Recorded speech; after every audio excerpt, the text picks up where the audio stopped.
Hello friends, आप सभी का तेजस क्लासेज में स्वागत है। तेजस क्लासेज में स्वागत है। आज हम आपको विज्ञान पढ़ाने वाले हैं। विज्ञान में फिजिक्स, जैसे विज्ञान का बात करें तो ये 10वीं क्लास में विज्ञान का 3 बुक आया है। जैसे कि आपको इसमें फिजिक्स भी पढ़ना है, केमिस्ट्री भी पढ़ना है और बायोलॉजी भी पढ़ना है। तो बायोलॉजी का भी हम एक नेक्स्ट मंथ में हम इसका एक शुरू करने वाले हैं, एक प्लेलिस्ट, ठीक है। और फिजिक्स का भी हम बात करेंगे। तो फिजिक्स में जैसे कि फिजिक्स का है, केमिस्ट्री भी हम बताएंगे। तो फिजिक्स में जैसे प्रकाश का परावर्तन, प्रकाश का अपवर्तन, मानव नेत्र, विद्युत धारा तथा विद्युत धारा का चुंबकीय प्रभाव।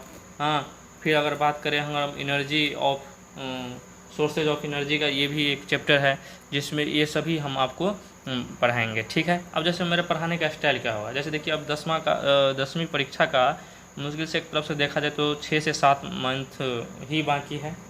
8 मंथ कह सकते हैं, 7 मंथ लगभग बाकी है। उसी में हम आपको पूरा मैथ और साइंस का पूरा हम आपको करेंगे, जिसका मेरा टारगेट रहेगा कि 95 आप स्कोर कर सकें, ठीक है। 95 प्लस स्कोर कर सकें, जिसमें हम आपको मैथ इस प्रकार बताएंगे कि आप देख ही पाइएगा कि हम इससे पहले आप कहीं नहीं ऐसे पढ़े होंगे, ठीक है। जैसे देखिए मेरे पढ़ाने का स्टाइल क्या होगा। तो सबसे पहले अगर हम बात करें प्रकाश का परावर्तन का, तो इसमें जो टॉपिक होगा इसको तो हम देखेंगे ही। और जैसे कि इसमें अगर इसमें जैसे कि प्रकाश है, प्रकाश इससे पहले हमको 6th क्लास में भी पढ़ना था। उसका जो बेसिक डिटेल्स होता है ना, बेसिक डिटेल्स भी हम उनको देख लेना है, ठीक है। और फिर उसके बाद उसका पूरा एनालिसिस करेंगे। जैसे कि प्रकाश है तो प्रकाश तो हम उसका जो इंट्रोडक्शन होता है, वो इंट्रोडक्शन तो हमको 6th क्लास में ही पढ़ना था, और 8th क्लास में भी कुछ पढ़े हैं। फिर अगर 10th क्लास का बात करें तो इसका जो यूज जो है तो उसको हम देखेंगे। और यूज के बाद हम देखेंगे कि इसमें कैसे क्या करना है। हाँ, इसको पूरा प्रूफ करेंगे, पूरा एनालिसिस करेंगे, पूरा एक्सप्लेन में बताएंगे। फिर उसके बाद आता है न्यूमेरिकल, तो हम न्यूमेरिकल भी बताएंगे। न्यूमेरिकल के बाद ऑब्जेक्टिव आता है तो हम ऑब्जेक्टिव भी बताएंगे। फिर long and short type question होता है, उसको भी हम पूरी तरह से एनालिसिस कराएंगे। तो इसमें अगर मोटा मोटी देखा जाए तो हम आपको किसी भी तरह से नहीं आपको छोड़ेंगे। जब आप हमारे साथ जुड़ते हैं तो आपको हम ये बात का विश्वास दिलाते हैं, पूरा भरोसा दिलाते हैं कि आपको जो भी चैप्टर पढ़ाएंगे उसका कम से कम 95 प्लस आपके वीडियो देखने से ही आपको पूरा दिमाग में आ जाएगा, ठीक है। तो चलिए हम शुरू करते हैं। जैसे अगर हम बात करें अगर जैसे कि प्रकाश का परावर्तन ही मेरा पहला चैप्टर है, तो उसमें हम अगर प्रकाश के बारे में बात करते हैं, सबसे पहले उसका इंट्रोडक्शन हम देख लेते हैं। तो इंट्रोडक्शन का अगर हम बात करें, तो सबसे पहले हमको ये जानना होगा कि प्रकाश होता क्या है। तो देखिए प्रकाश कहते ही हमको ऐसी चीज़ों पर आ जाता है कि जैसे कि अगर हम रात में अंधेरा होता है तो रात में हम किसी वस्तु को देख नहीं पाते, लेकिन सुबह में ही अगर दिन होता है तो दिन में हम सारे चीज़ों को देख पाते हैं। तो हम कह सकते हैं कि और हम किसके सहायता से देखते हैं, तो एक प्रकाश ही है जिसके सहायता से हम किसी वस्तु को देखते हैं। अगर रात में हमको किसी वस्तु का देखना पड़ता है तो अलग से हमें बल्ब या टॉर्च या मोबाइल का फ्लैश का ज़रूरत पड़ता ही है। तो एक प्रकार से देखा जाए तो प्रकाश वह कारक है, मतलब प्रकाश एक वह कारक है जिसकी सहायता से हम किसी वस्तु को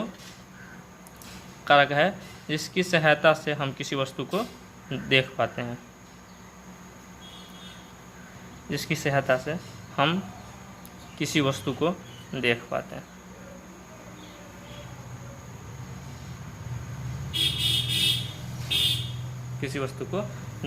हैं। ठीक है।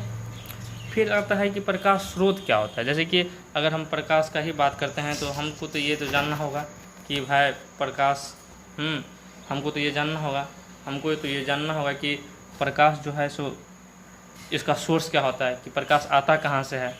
हाँ, तो अगर हम प्रकाश के सोर्स के बारे में बात करें, हाँ, तो इसका देखिए एक तरफ से देखा जाए तो हमारे ज़िंदगी में जैसे कि हमारे चारों ओर अगर देखा जाए तो इसका 2 सोर्स हमको देखने को मिलता है मोटा मोटी, और इसको हम 2 सोर्स की तरफ में बांटेंगे। जैसे एक होता है नेचुरल बोले तो कि जो भगवान का दिया हुआ जो है सो, और एक होता है आर्टिफिशियल, अर्थात बोला जाए इसको शॉर्ट भाषा में कहा जाता है, आसान भाषा में कहा जाए तो ये होता है मानव निर्मित। तो अगर हम नेचुरल की बात करेंगे तो जैसे कि हो गया आपको सन हो गया, सूरज, स्टार हो गया, ये होता है इसका सोर्स हो गया। और आर्टिफिशियल में अगर देखा जाए तो जैसे हम लोगों को बनाया हुआ एक टॉर्च है, मोबाइल का फ्लैश है, हाँ, फिर राजद का जो है सो लालटेन छाप जो है वो है। हाँ, तो ये सब जो होता है सो हमारा ये सोर्स हो गया कि प्रकाश यहाँ से निकलता है। ठीक है, अगर हम फिर प्रकाश के बारे में बात करें कि तो प्रकाश है क्या, तो प्रकाश एक प्रकार की ऊर्जा है। अगर यूं ही प्रकाश एक ऊर्जा है तो समझिए कि जैसे कि हमारे चारों ओर अगर देखा जाए तो विभिन्न प्रकार का ऊर्जा मिलता है, जैसे कि रासायनिक ऊर्जा, गतिज ऊर्जा, स्थितिज ऊर्जा। और ऊर्जा का एक सबसे बड़ी विशेषता होती है, स्पेशल इसका फीचर्स होता है सबसे बड़ी कि इसको हम एक रूप से दूसरे रूप में हम इसको कन्वर्ट कर सकते हैं। जैसे कोई अगर रासायनिक ऊर्जा है तो इसे हम प्रकाश ऊर्जा में बदल सकते हैं। हाँ, अगर कोई गतिज ऊर्जा है जिसको हम प्रकाश ऊर्जा में, स्थितिज ऊर्जा है उसको भी हम प्रकाश ऊर्जा में बदल सकते हैं। तो मोटा मोटी अगर बात समझा जाए यहाँ पे तो प्रकाश क्या है, तो प्रकाश एक प्रकार की ऊर्जा है जिससे हम दूसरे टाइप के दूसरे सोर्स ऑफ जो एनर्जी है उससे हम उसको प्राप्त कर सकते हैं। फिर हम अगर बात करें तो जैसे कि अगर हम बात करें कि हमें कोई वस्तु जो है सो कब दिखाई देता है, हमें कोई वस्तु कब दिखाई देता है,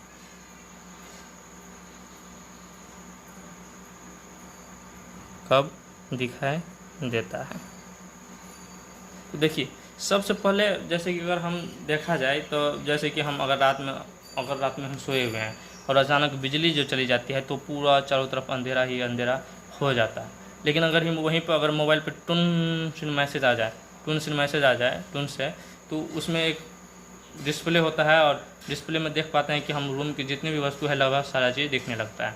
अर्थात मतलब इसका अगर मोटा मोटी बात देखा जाए तो सबसे पहले देखिए, अगर किसी सोर्स से प्रकाश निकलता है, प्रकाश तो जो इसका सोर्स है जैसे कि मोबाइल से निकलेगा या बल्ब से निकलेगा या टॉर्च से निकलेगा या इस नेचुरल ही कोई सोर्स होगा उसी से निकलेगा। तो अगर उससे निकलता है तो उससे निकलने के बाद ये जो आती है तो कोई जो वस्तु है जैसे जिससे वस्तु आर पार ना हो, हाँ, जैसे कि हम आपको अभी बताएंगे कि वस्तु भी 3 प्रकार के होते हैं, जैसे कि ट्रांसपेरेंट, हाँ, फिर हो गया आपको ट्रांसलूसेंट, फिर हो गया ओपेक। तो ये सभी जो वस्तु होता है तो ओपेक ही जैसे कि किसी वस्तु दीवार से टकराए, बुक से टकराए, तो ये जो लाइट होती है वो बुक पे पहले जाएगी और बुक से जो लाइट टकराएगी और हमारी आंखों तक पहुंचेंगे तो हम सबसे पहले उस बुक को देखेंगे। अगर बुक के साथ हम किसी वस्तु को भी देख रहे हैं तो समझिए इसका मतलब है कि उस वस्तु से भी लाइट रिफ्लेक्ट होकर हमारे आंखों तक पहुँचा, उसके बाद ही हम किसी वस्तु को देख पा रहे हैं, उस वस्तु को देख पा रहे हैं।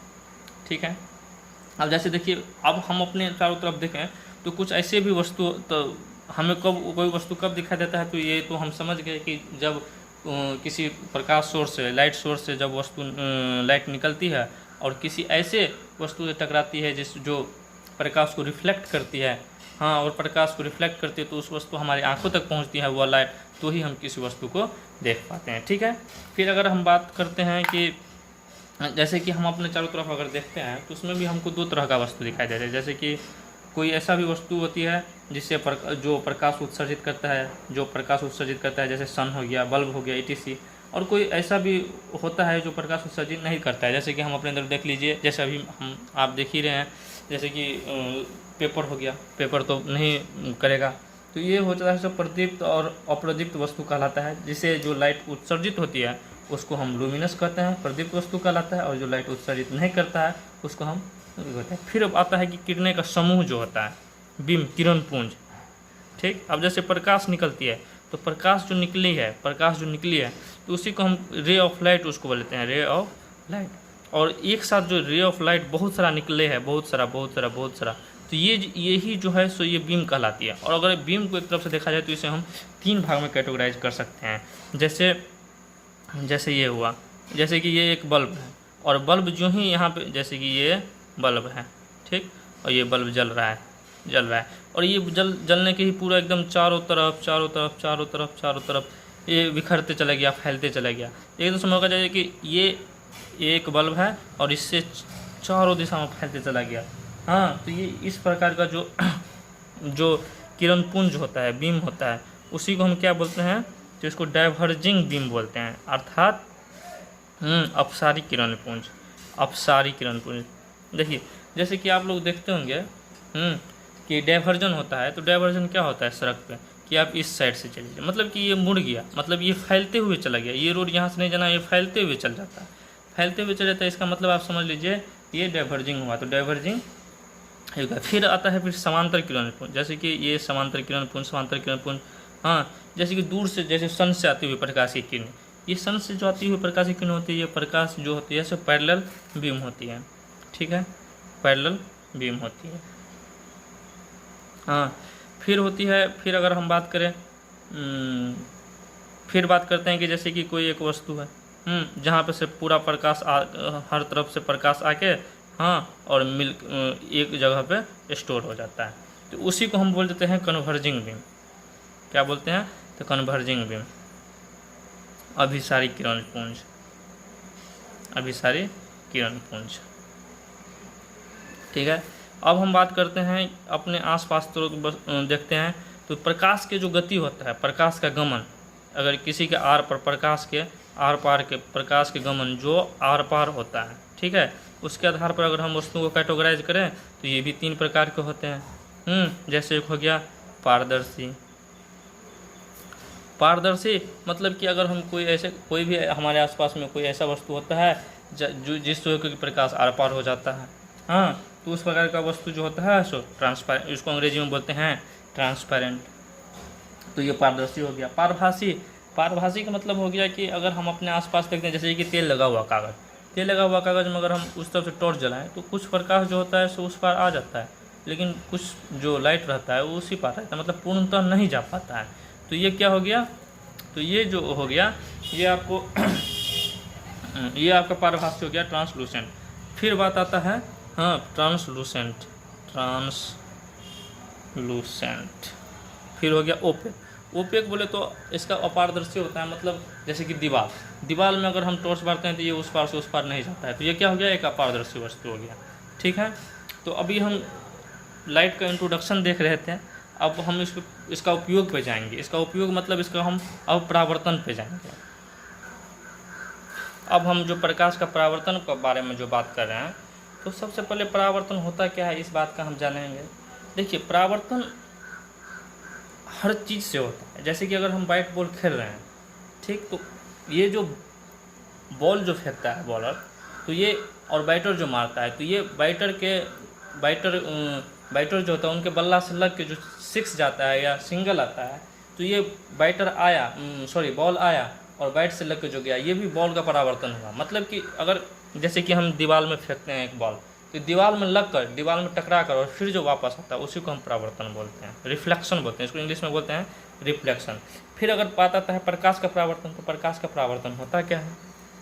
तो अगर प्रकाश का परावर्तन का बात करें तो प्रकाश का परावर्तन क्या हो गया कि किसी वस्तु से, जैसे प्रकाश का परावर्तन तो कहीं ना कहीं से तो प्रकाश आएगी ही, प्रकाश आकर किसी वस्तु से टकरा कर, किसी वस्तु से जो प्रकाश आ रही है किसी वस्तु से टकरा कर ये लौट गई, हाँ, तो उसी को बोलते हैं प्रकाश का। देखिए, इसमें जो अगर हम चित्र के माध्यम से अगर समझाएंगे, चित्र से हम अगर समझाएंगे तो ये हो जाता है डायग्राम, इसको बोला जाता है डायग्राम, ठीक है।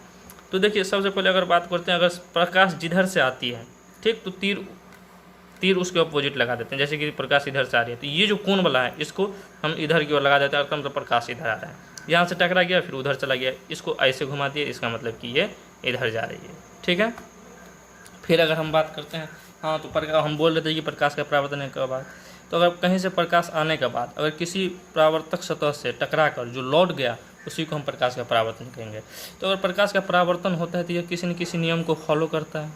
यह नियम क्या है? चलिए, इस नियम को जानने से पहले हम बात कर लेते हैं, कुछ शब्द को जान लेते हैं, जिसके माध्यम से हमको समझने में आसानी होगा, ठीक है। तो जैसे हम अगर सबसे पहले बात करते हैं आपतित किरण का, आपतित किरण, ठीक है, इसको बोलते हैं अंग्रेजी में इंसिडेंट रे, ठीक है। जैसे कोई भी सतह है, प्रकाश कहीं से आएगी, ये जो आती हुई जो किरण होती है ना, उसी को हम इंसिडेंट रे बोलते हैं,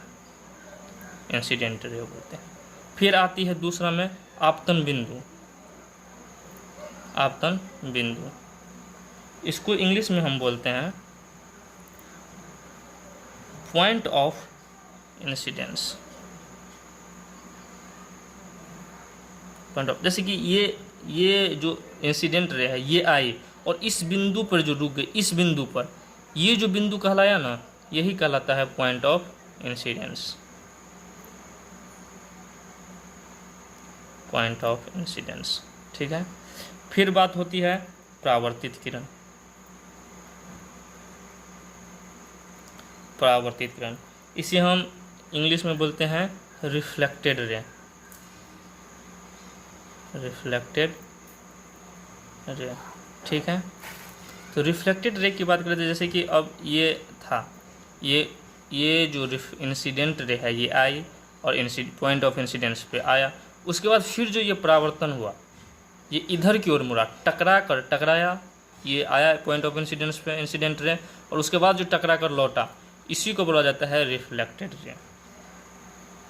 रिफ्लेक्टेड रे, ठीक है। रिफ्लेक्टेड रे, ठीक। फिर अब आती है अभिलंब। अब देखिए अभिलंब जो होता है, सो इन दोनों के बीच में अगर जैसे कि ये रिफ्लेक्टेड रे है, सॉरी ये सतह है, ये सतह है, तो आप जब अभिलंब का बात करें नॉर्मल का, तो नॉर्मल का मतलब तो समझ ही गए होंगे कि ये जो है इस कोण का जो होता है ये 90 डिग्री होता है। अगर आप इधर से ले चाहे इधर से ले तो ये 90 डिग्री का होता है। अभिलंब मतलब समझिए ना कि उस जैसे कि ये अब ऐसे भी हो गया तो ये अभिलंब हो गया, ये ऐसा है तो ये अभिलंब हो गया, मतलब कहीं से भी आप कीजिए तो इसको यहाँ पे 90 डिग्री का होना चाहिए, तो ये अभिलंब कहलाता है, ठीक है। फिर आता है आपतन कोण। फिर आता है बात आपतन कोण का। आपतन कोण, angle of incidence. Angle of incidence. फिर अगर एंगल ऑफ इंसिडेंस के बाद जैसे कि ये अगर हम डायग्राम बनाए थे, हाँ ये इतना तो था, जैसे कि ये हो गया इंसिडेंट रे, ये हो गया रिफ्लेक्टेड रे, ये हो गया पॉइंट ऑफ इंसिडेंस, और ये हो गया अभिलंब। अभिलंब को हम एन के द्वारा निरूपित करेंगे, इसको हम नॉर्मल बोलते हैं, ठीक है। तो ये जो हो, जैसे कि आपतन कोण अगर हम एंगल ऑफ इंसिडेंस कर रहे हो तो ये इंसिडेंट रे हुआ, ये इंसिडेंट रे हुआ, इंसिडेंट रे, और ये हुआ नॉर्मल। तो इंसिडेंट रे और नॉर्मल के बीच का जो कोण होता है उसी को हम एंगल ऑफ इंसिडेंस कहते हैं, एंगल ऑफ इंसिडेंस कहते हैं। इसे प्रायः हम आई के द्वारा डिनोटेड जो इसको हम करेंगे, सूचित जो करेंगे, इसको हम आई के द्वारा निरूपित, छोटा आई के, जैसे कि यहाँ पर अगर आई लिख दिए तो इसका मतलब होगा कि ये नॉर्मल और इंसिडेंस रे के बीच का कोण है, इंसिडेंस रे। फिर बात आती है जो एंगल ऑफ रिफ्लेक्शन का, एंगल ऑफ रिफ्लेक्शन। तो जैसे कि ये आपतन कोण था, एंगल ऑफ इंसिडेंस, तो ये इंसिडेंट रे और नॉर्मल के बीच का कोण था, एंगल था। तो अगर फिर एंगल ऑफ रिफ्लेक्शन का बात करें हम, एंगल ऑफ रिफ्लेक्शन का, तो एंगल ऑफ रिफ्लेक्शन जो होता है सो ये नॉर्मल और रिफ्लेक्टेड रे के बीच का कोण हो जाएगा। इसको जो हम सब डिनोटेड करेंगे, हाँ डिनोटेड करेंगे, इसको हम कैपिटल आर के द्वारा निरूपित करेंगे, ठीक है। अब हम परावर्तन के नियम के बारे में बात करेंगे। परावर्तन के नियम, क्योंकि परावर्तन जो होगा सो कुछ न कुछ नियम को फॉलो करके होता होगा, क्योंकि दुनिया में जितने भी चीज़ होता है उसमें कुछ न कुछ नियम होता है, और वो हर एक व्यक्ति उस नियम को फॉलो करता है, इसको एक्सेप्ट करना पड़ता है। तो फिर अगर इसको परावर्तन अगर प्रकाश का हो रहा है तो उसको भी कुछ न कुछ नियम का पालन करना होगा। जैसे कि ये हम मान लीजिए ये कोई सतह है, ठीक, ये सतह है, मान लीजिए सतह। फिर यहाँ से ये, हाँ ये इंसिडेंट रे हुआ, इंसिडेंट रे है, ये सतह है तो सतह की ओर ऐसे होगा, ठीक है एंगल। इस बात पे अगर आप इसको बहुत गौर से देखना होगा, क्योंकि पूरा जो है ना, पूरा फिजिक्स का जो इसी रे पे पूरा घूमेगा, ठीक ना। फिर इसको ये जैसे आया था वैसे ही घूमेगा। तो ये इधर की ओर गया तो इधर की ओर हम इसको तीर को घुमा दिए, तो ये क्या हो गया, रिफ्लेक्टेड रे हो गया, रिफ्लेक्टेड रे हो गया। फिर ये अगर हम नॉर्मल खींच दे रहे हैं, हाँ नॉर्मल डाल दे रहे हैं, ये नॉर्मल मतलब इन लोगों के बीच का ये 90 डिग्री है। अगर ये फिर इंसिडेंट रे है तो नॉर्मल के बीच का ये क्या किस ये हो गया आपको एंगल ऑफ इंसिडेंस। इसको हम क्या से निरूपित करते थे, तो आई से निरूपित करते थे, तो आई लिख दिए हम। फिर ये एंगल, ये नॉर्मल हुआ और रिफ्लेक्टेड रे हुआ, तो नॉर्मल और रिफ्लेक्टेड रे के बीच का कोण जो होता है सो क्या कहलाता है, तो ये आपको एंगल ऑफ रिफ्लेक्टेड कहलाता है। ठीक है, रिफ्लेक्शन कहलाता है। इसको हम क्या कहते हैं, इसको आर से हम निरूपित करते हैं। ठीक, अब देखिए इसका जो नियम है वह नियम क्या कहता है, वह नियम कहता है कि जैसे कि इंसिडेंट रे अर्थात आपतित किरण, फिर हो गया रिफ्लेक्टेड रे अर्थात परावर्तित किरण, अर्थात जिस सतह से ये जाता है, जैसे कि ये हो गया रिफ्लेक्टेड रे, ये इंसिडेंट रे और नॉर्मल, ये जो तीनों है सो एक ही बिंदु पर होगा, एक ही बिंदु पर होगा। तो ऐसा नहीं होगा कि ये यहाँ पे आया और वहाँ से रिफ्लेक्टेड होगा, नहीं, ये अगर यहाँ पे है तो यहीं से अब रिफ्लेक्शन होगा। तो यही परावर्तन का ये मेन रूल हुआ।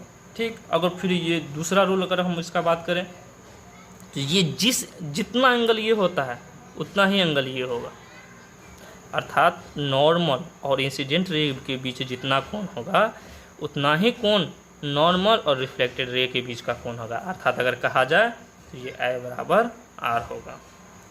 ठीक है, I बराबर R होगा।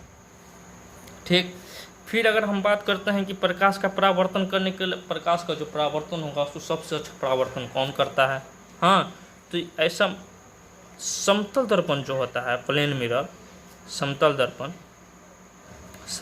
का अगर बात करें हम, तो ये प्रकाश का जो परावर्तन, प्रकाश का परावर्तन का सबसे अच्छा, प्रकाश के परावर्तन का सबसे अच्छा वस्तु है, मतलब इससे अच्छा प्रकाश का परावर्तन कोई नहीं करता है। ठीक है, तो फिर हम ये जानेंगे कि ये समतल दर्पण होता क्या है। समतल दर्पण, प्लेन मिरर, सॉरी,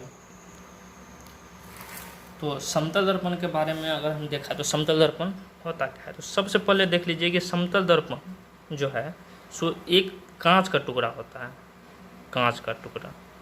ठीक है, ये मान लीजिए कि ये कांच का टुकड़ा है, तो इसको क्या करता है कि सबसे पहले इसको सिल्वर कर दिया जाता है, मतलब इसको चांदी का परत चढ़ा दिया जाता है। ठीक, और बाद में इसको पेंट कर दिया जाता है, इसको यहाँ पे पेंट कर दिया जाता है और लाल रंग से, और लाल रंग से पेंट इसलिए इसको किया जाता है क्योंकि ये जो है ये खरोंच ये नहीं हो, क्योंकि ये जो सिल्वर का खरोंच उतर जाएगा, तो अगर इसको खरोंच लग जाएगा तो ये हट जाएगा, तो प्रकाश सीधे आर पार हो जाएगा, तब ये रिफ्लेक्शन नहीं करेगा। ठीक है, रिफ्लेक्शन नहीं करेगा। ठीक है, तो ये जो होता है सो ये परावर्तक सतह कहलाता है। ठीक है, तो अब हम देखते हैं कि समतल दर्पण का अगर बात करें हम, तो सबसे पहले फिर आता है कि इसमें उसका जो समतल दर्पण पे किस प्रकार, अब जैसे कि समतल दर्पण में उसका विशेषता देखेंगे कि कैसे इसका रे जाएगा तो ये रिफ्लेक्ट करेगा, फिर कैसे जाएगा, इसके बारे में हम पूरा इसका एनालिसिस कर रहे हैं। ठीक है, तो इससे पहले हम उसको जानने से पहले हम फिर प्रतिबिंब के बारे में जानते हैं कि प्रतिबिंब होता क्या है। प्रतिबिंब, इमेज,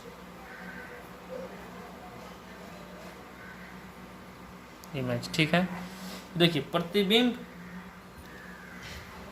प्रतिबिंब जो होता है सो जैसे किसी बिंदु, जैसे कहीं से प्रकाश आए, ठीक है, किसी बिंदु स्रोत से कहीं से प्रकाश से आती हुई प्रकाश की किरण जब परावर्तन होती है किससे, तो दर्पण से, दर्पण से परावर्तन के बाद जिस बिंदु पर मिलेगी, हाँ, तो वो या मिलेगी या मिलती हुई प्रतीत होगी, मतलब पूरी तरह से मिला नहीं, तो ये जो कहलाता है सो प्रतिबिंब कहलाता है उस बिंदु का, जिस बिंदु से उस आती है प्रकाश की किरण। जैसे कि देखिए, जैसे ये बिंदु है और ये दर्पण है, ठीक, तो इस बिंदु से आएगी प्रकाश की किरण, यहाँ से आएगी, तो इस बिंदु, देखिए सबसे पहली बात कि अगर इमेज बनने के लिए सबसे पहले हम बात करते हैं कि इमेज कैसे बनता है। तो इमेज बनने के लिए कम से कम हमको दो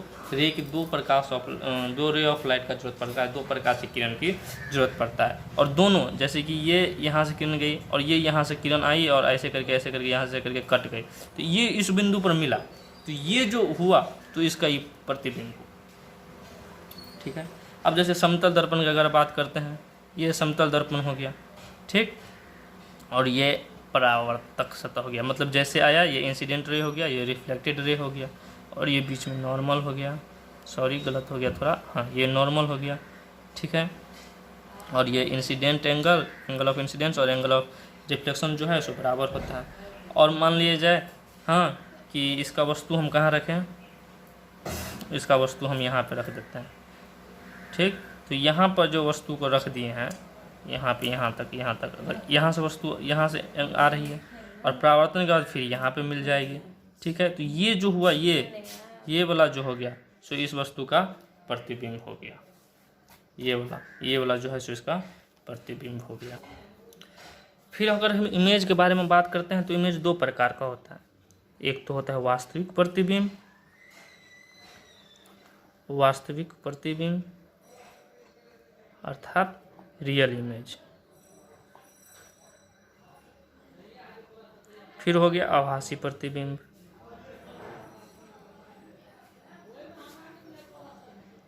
इसको बोलते हैं हम इमेजिनरी इमेज।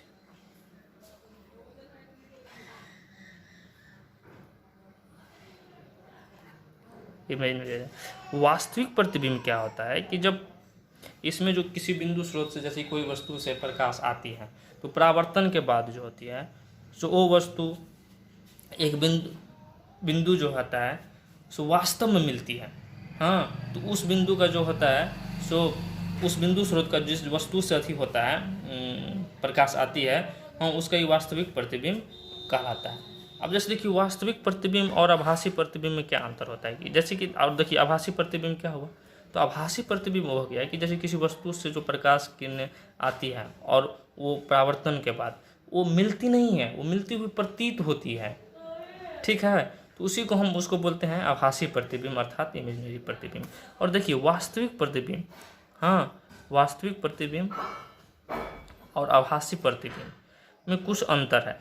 जैसे कि अगर वास्तविक प्रतिबिंब में क्या होता है, वह वास्तव में जैसे कि परावर्तन के बाद अगर हम उस आपको पीछे में जो हम समझाए थे तो वो वास्तव में मिलती है, रिफ्लेक्टेड रे जो है ये वास्तव में मिलती है, लेकिन इसमें मिलती हुई प्रतीत होती है।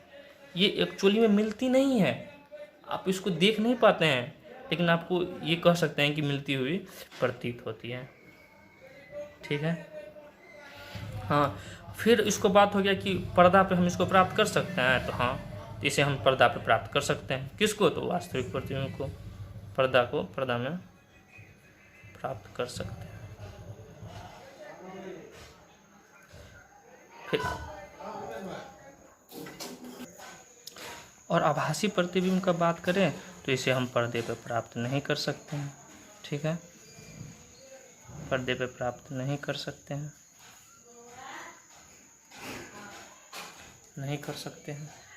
ठीक है।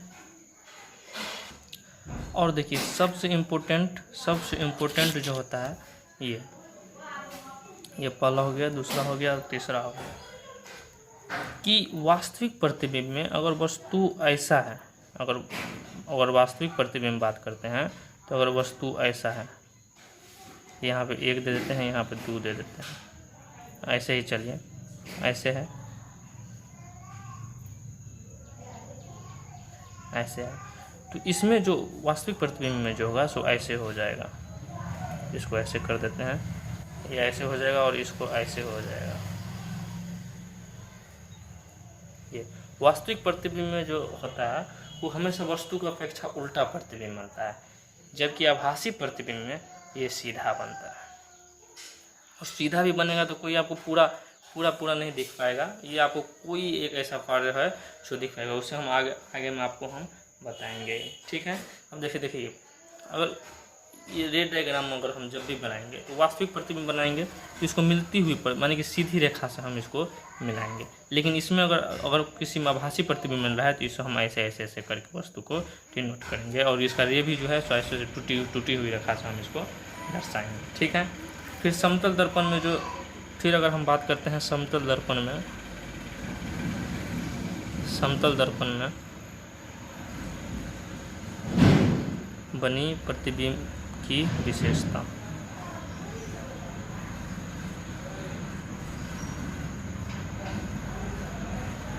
विशेषता। ठीक है, तो देखिए सबसे पहले समतल दर्पण में अगर हम बात कर दें तो समतल दर्पण में वस्तु के पीछे इमेज बनता है, सॉरी दर्पण के पीछे, प्रतिबिंब जो है सो दर्पण के पीछे बनता है इमेज, दर्पण के पीछे बनेगा, इसका इमेज पीछे बनता है।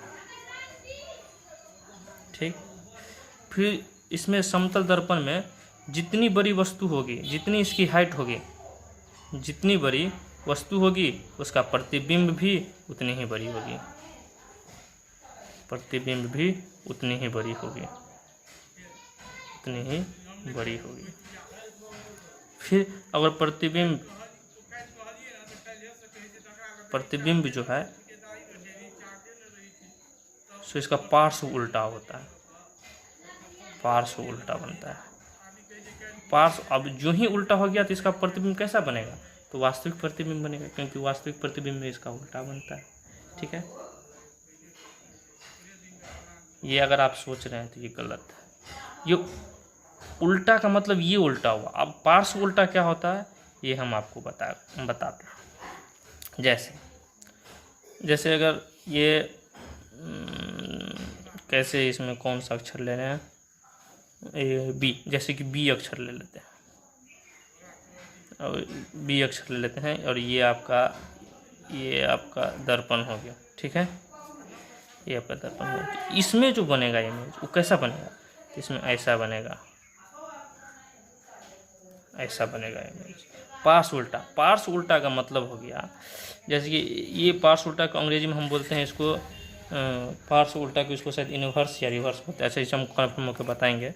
जैसे कि ये हो गया, जैसे कि अगर आप इसमें ये है और इसमें हाथ ऊपर किए हैं, इसमें हाथ नीचे किए हैं, तो इसका जो इमेज बनेगा, इसका जो इमेज बनेगा तो सबसे पहले इसमें जो होता है सो हाथ नीचे रखेगा और उसका साथ, मतलब इसका जो दायां हाथ होता है वो वस्तु का बायां हाथ होगा और इसका जो बायां होगा उसका दायां होगा। बस इसका साइड का फर्क होता है, सिर्फ साइड का फर्क होगा और बाद बाकी सारा सही है। इसी को बोला जाता है पार्श्व उल्टा। ठीक है, आप कहीं पार्श्व उल्टा के बारे में आप नहीं, कोई नहीं सर बताते होंगे, ये हम जानते हैं। फिर अगर इसका चौथा का बात करें तो इसका प्रतिबिंब जो है सो हमेशा आभासी होगा। ठीक, और उसके बाद करेंगे कि दर्पण जितना पीछे आप रहिएगा उतना पीछे इसका प्रतिबिंब भी रहेगा। और छठा सबसे मोस्ट इम्पोर्टेंट, अगर दर्पण में अगर आप भी स्पीड से चलिएगा, अगर यहाँ पे दर्पण है और आप वहाँ भी स्पीड से चल रहे हैं तो आपको प्रतिबिंब में लगेगा कि 2v स्पीड से, इसकी दोगुना स्पीड से आपके तरफ वो आ रहा है। और देखिए यहाँ पे कन्फ्यूजन वाली बात है कि इसमें हम आपको बताए थे कि यहाँ पे आपको बताए थे कि जितनी आप दर्पण से जितने पीछे आप रहेंगे उतना ही पीछे आपका प्रतिबिंब भी होगा, लेकिन जितने स्पीड से आप जाएंगे उसकी दोगुना स्पीड से वो आपकी तरफ आएगा। ये दोनों को आप अच्छी तरह से समझिए। ठीक है, हम आपको पूरा बता दिए। अब हम कल वाले वीडियो में हम आपको उत्तल दर्पण और अवतल दर्पण के बारे में बताएंगे, उस दर्पण के बारे में बताएंगे। और समतल दर्पण खत्म हो गया और हम समतल दर्पण से रिलेटेड जितने भी ऑब्जेक्टिव क्वेश्चन होता है हम आपको जल्द ही एक ऑब्जेक्टिव की तरह में हम आपको शेयर करेंगे। तब तक के लिए टेक केयर एंड बाय। और तब तक प्रैक्टिस कीजिए, एक बार फिर से वीडियो देखिए स्पीड में। ठीक है, ओके बाय।